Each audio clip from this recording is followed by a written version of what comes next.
let's go ahead and build the statement that we're talking about in this. Try this one, number 5 on page 110.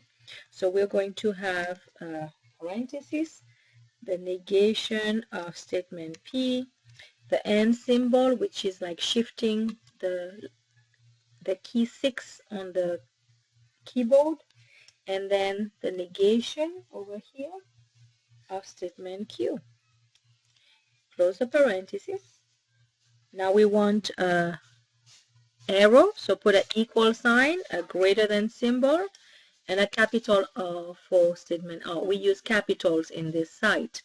Now to draw this table, let's draw it by columns, which is the way we did it in class, and let's see what we get.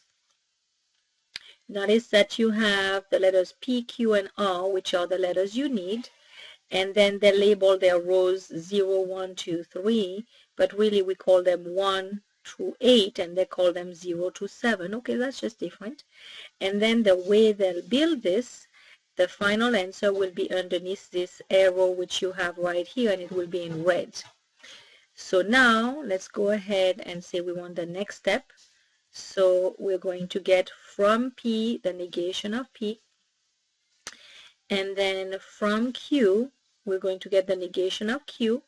Then we'll build what happens when we put those two together. Underneath the symbol for and, we'll know what the parenthesis is doing. Okay, and then we want to go ahead and see what the next step is. Since they already have R, I doubt they will mention R again, and their final answer will be underneath this arrow.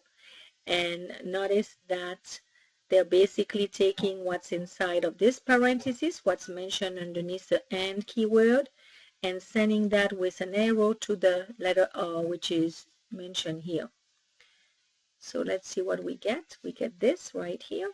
Now you were asking a question about try this one, number 5, and they only wanted to know what happened in a particular situation when P is false, Q is true, and R is true as well.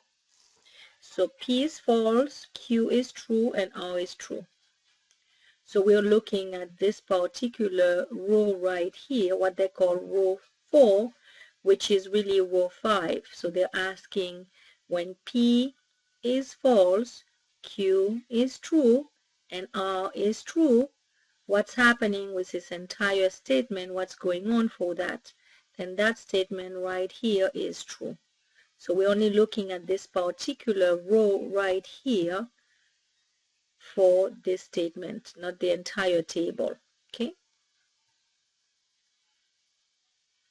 just this row right here.